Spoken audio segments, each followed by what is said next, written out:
Now that the brand division has happened... So, I've long awaited. Yeah, and they've separated their ways. We thought this is a good time to do, because now it's going to be different. This is our top 10 matches of the year so far in WWE.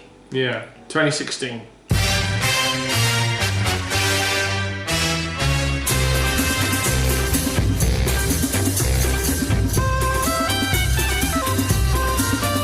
WrestleMania was generally a letdown, but this ladder match that kicked off the show, it's a spot fest, and the surprise of having Zack Ryder win is fun. And Sami Zayn and Kevin Owens, who will be making a lot of appearances on this list, they're the highlight of this match. But yeah, the good start to the WrestleMania. You didn't know you were in for a 7-hour shocker. Ooh.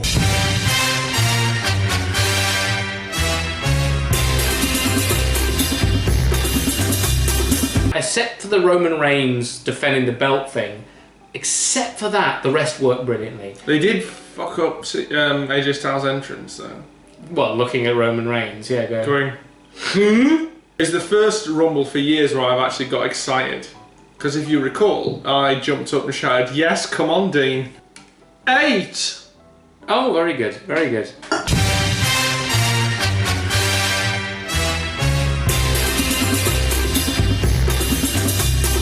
Their most brutal match, and Samoa Joe is bleeding. He looks like a monster already, and then when he's bleeding, and then you've got Shane McMahon's kids on the front row, basically going, "Let that motherfucker bleed." Yeah. Linda going, "Stop it." But I think that match was brutal, exciting, and far more exciting.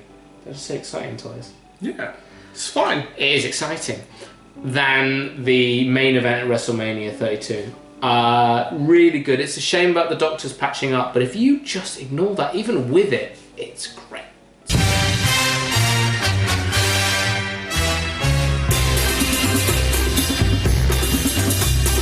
This might be the best match to kick off a pay-per-view. It was great, wasn't it? Almost ever. It was so much fun. A last man standing match kicking off a pay-per-view. So it's Dean Ambrose versus Kevin Owens for the Intercontinental title in a last man standing match to kick off a pay-per-view. And it's a spot fest. It's great. So much fun, and it keeps you guessing. They do that wonderful double trick where there's a pile.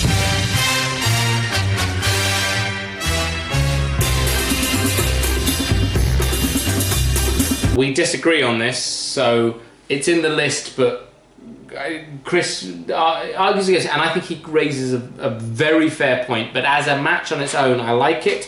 It is the Shield triple threat from Battleground, which I thought was a great match, but you raised the fair point, which is... Yeah, see the other video.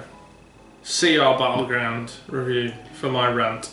Yes. Match itself was perfectly decent, but undermined by everything else happening around it. But it's a good match. I liked it.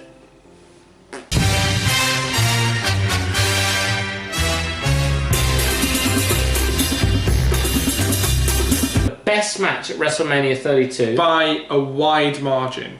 The people who went out to steal the show and did. Yeah.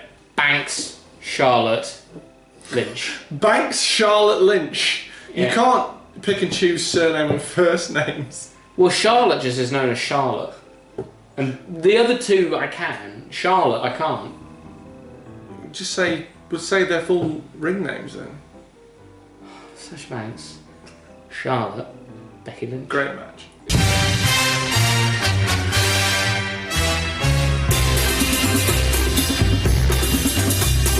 They're back. Yeah. It's Owens and Zayn at Payback. This is their first match against each other on the main roster. And of course it's amazing. Yep. Fantastic fun. They'll be back. They will, again and again, because as the WWE is at pains to explain to you, they are destined to do this forever and ever and ever and ever. Which I'm quite happy to see.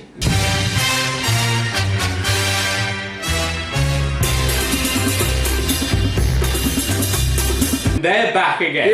Yeah. They brought a couple of mates along. And they brought 2 other mates. This 4-way match is a lot of fun. Great match.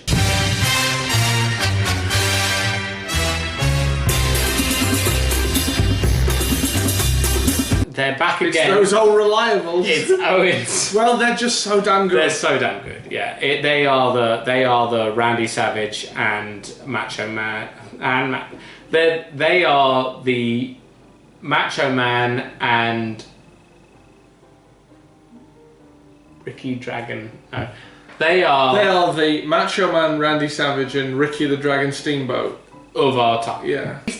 Every time you think you're bored of seeing them fight. Nope.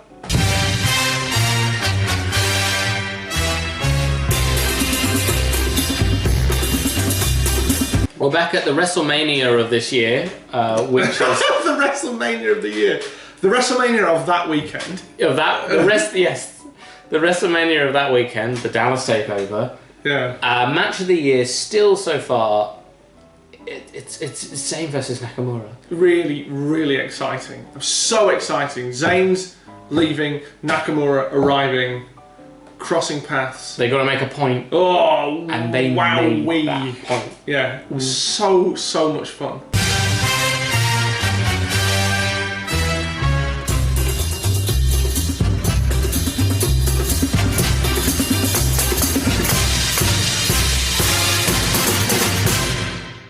We've been challenged by Beltmark Bill to... Is it a challenge or is it an invite? It's one or the other. Okay. To answer 15 questions. So we will answer these 15 questions now. Come hell or high water. Triple H. Yeah, I'm going to say Triple H. My reason with Triple H is that I fucking hate the guy. I fucking hate him, but I love him. Like, I saw him earlier this year come out, and I was, when the music kicked, he's here. Yeah. Whenever he's in a match, I can't just, except for like WrestleMania this year. I love Triple H, but when he was fighting Sting last year, come on Sting. Like, whenever he's fighting The Rock, come on The Rock, anyone but Triple H. He's so good in the ring, but he's so hateable. He's consistently excellent as a heel as well. Yeah. I mean, he has really perfected that role as a sort of kind of nasty, belligerently power-hungry kind of guy. Yeah. And he had a really great sort of rise to the heel that he is, because he started off as his original heel gimmick was that he was like a posh twat. And it didn't kind of work, and then he ended up being a sort of like an anti-authority figure, and he was a great face for a couple of years. And then his turn to heel in '99, when he did this sort of thing where he kind of was pushing for the WWF title, and it was a nice thing when he was kind of bouncing off the back of a real, like, it was, they used the Madison Square Garden incident in there, and it was a nice kind of bounce off the back of a real life thing, and he just was this great kind of.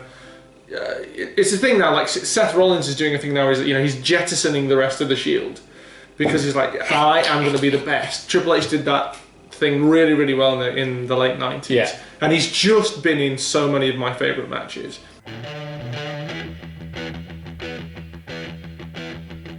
It's my favourite babyface and my favourite wrestler, and he's my favourite babyface despite the fact that for the bulk of his career in the WWF, he wasn't a face for a lot of it. He was a heel, and I'm going to go for Mick Foley in all his various guises.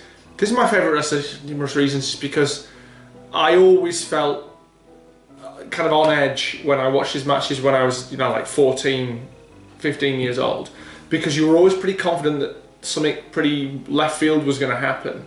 And I loved the fact that there was a guy who was kind of willing to go one step extra. And there was a weird thing with Foley, as you said as well. He never won. Like he was a 3-time champion, but his longest run as champion was about like 20 days, something like that. And he never kind of he rarely got the big wins. And he would pretty much always lose the big matches. He was always putting someone else over, and I found that really admirable. I wish he won a little bit more, and I wish he'd had his moment, but as a guy you want to win. You genuinely really rooted for him so hard. Yeah. I honestly didn't know that we were doing this today. I wore this. Hey! I wore that to work. I didn't know we were doing this today. Yeah. I've been sweating my ass off in an office wearing that. We're gonna do the same fucking thing again, aren't we? We are. It's Shawn Michaels. Oh no! Mine is DX circa like 1999. This one. Enough of that. Mine is Shawn Michaels. Shawn Michaels, I'm Just a Sexy Boy. It's a song I think is probably in my head 7% of my life. Favourite general manager, don't know, don't care. I'm going to go for a Swanton Bomb, Jeff Hardy. I was actually going to pick the same. I think that was my favourite. What did the Twist of Fate? That was just as good. No, it wasn't. Brother Nero. I'm going to go with the 5-star Frog Splash from RVD. When he pulled that off, I just wanted to sort of stand and applause. He always sold it very well, like he'd hurt himself. But just suck it. I think that's fair, yeah. I mean, it's crass, it's coarse, it's obvious. Suck my dick. It's, you know, it's a very Attitude Era. You know, it's catchy, and hey, you know, it was a thing where it got a lot of 8-year-old kids shouting "suck it" on telly. I'm gonna go with Because Stone Cold Said So. It's such a kind of like, I don't give a fuck. In the same way as Suck It. It's part of the reason the Attitude Era was so much fun was that belligerence. Yeah. 17. Next. Mine is The Great Khali. Great Khali. I mean, he's as generous to describe him as a wrestler, I think. Yeah, well, I just, every time he's in the ring, he either makes another wrestler look bad, it's boring. Whenever he entered a Royal Rumble, you kind of figured out what was going on. When he came out to the ring, I mean, I tune out. My least favourite wrestler. It's the Ultimate Warrior. The guy does nothing. I mean, I don't like Hogan. I think Hogan can do about the bare minimum in ring. But there is something about Hogan that you go, oh, you know what? He can just. He's not got a lot in his repertoire, but he can just get a crowd by the balls. Yeah. And even if it is just him no selling and going, you go, oh, there's something there. Warrior. The guy didn't even do that. The guy just no-selled and just ran around on the spot. If you give me a fucking bucket full of speed and enough time to lift some weights, I can do that. Mine's Samoa Joe. Because ultimately wrestling is, you know, the illusion of a fight. It's meant to be having a fight. Yeah. And Samoa Joe makes me feel like there's a fight going on. Yeah. I love Samoa Joe. Samoa Joe. Okay, I'm going Bayley. Because she's so relentlessly fun and I'm a mean-spirited, bitter individual.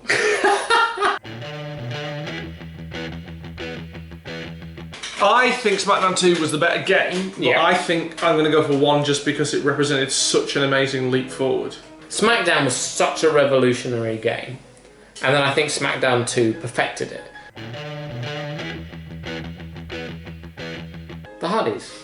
Okay. I loved the Hardys. In many ways, I still do. I guess maybe I got the Dudleys. Yeah. It's just because, again, it's just great fun, great matches.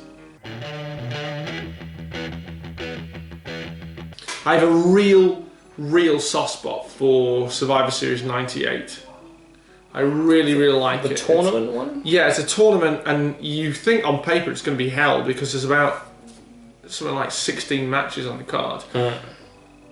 The tournament works really well because it's this thing where like Mankind is the corporate stooge, and then The Rock is he's kind of coming off a heel thing and he's become a face just on the strength of the reaction from the crowd.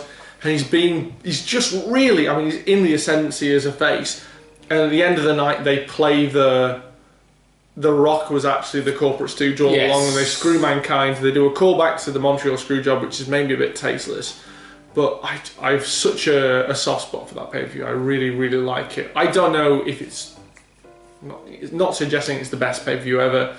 I like it a lot. The Royal Rumble 2000. Very, very good choice. Like a lot of Brits, it's the first that was shown on terrestrial TV. There wasn't pay-per-view; it was just on television. Well, do we need to explain? It was the first widely available one. The first widely available pay-per-view that was shown live in the UK. Yeah. Because previously they were all on pay TV. Not quite the same as pay-per-view, but you were subscription channels. So it was the first time for a long time that many people got to see wrestling. And it made a massive impact. Huge. And it was a great pay-per-view. Really good. My favourite match ever is on that card. Yeah. Cactus Jack versus Triple H. Street Fight is my favourite match ever. Probably mine. I love it. And then the Hardy Boys, our favourite tag teams in a table match. The table match. Yeah. Are just a great pay-per-view. I love it so much. And of course, who could forget the fantastic first ever Miss Rumble swimsuit contest? Genuinely, it's such a great show. I loved it so much that I when I went to go see Mick Foley, it just looks like I scribbled on the VHS. But Mick Foley, that says to Harry, if you believe it or not. But Mick Foley signed it. Rated 18 in the UK. Yeah, and it should be. There was old women's tits. Old women's tits. And an advert for your favourite. And an advert for SmackDown in there. Yeah. In fact, what a time to be alive that was. The big blue one, the WWE Championship from whenever it was, 98 to 2002? The big heavyweight title that used to be the WCW main title. There's something about that belt, all the gold and the size of it, that makes it look like it meant something. I suspect that however many people have done this, loads of people are going to go for the 25. Is it the first Shawn Michaels? Yes, as I will. I'm not. I'm going to go the 17, WrestleMania 17 Triple H, and I'm even going to say it's not as good as his Shawn Michaels. I think his first Shawn Michaels match is better. Although a lot of people seem to think the second one is better. I think his first is better. I'm going to say his Triple H match isn't as good, but I love it. I really like, apart from the one bit where you see Triple H get chokeslammed on the fucking bouncy castle. Well, he's chokeslammed out into the audience. And it looks like he's on the concrete. And you were like, that's astonishing. And then they picked one guy. I don't know who says, let's go to that shot. He got fired.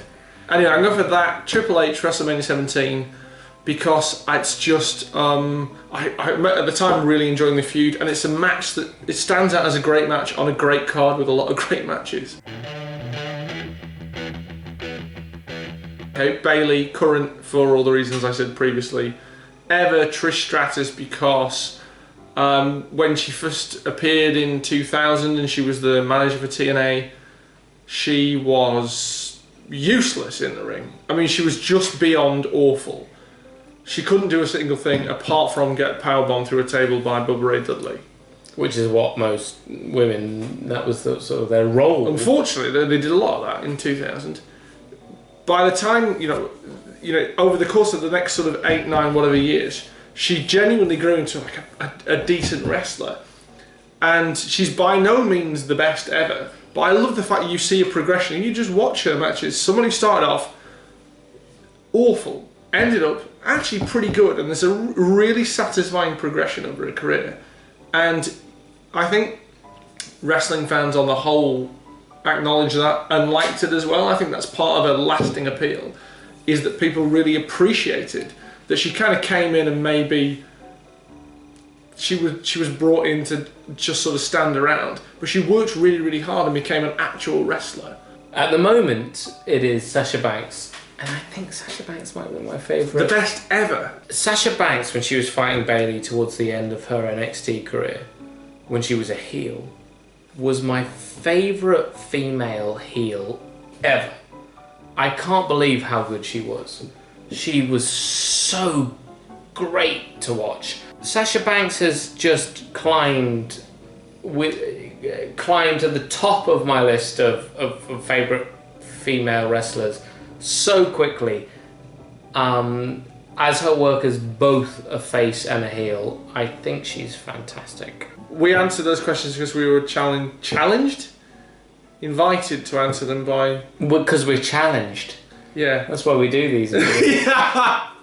It's taken us 5 takes to get this.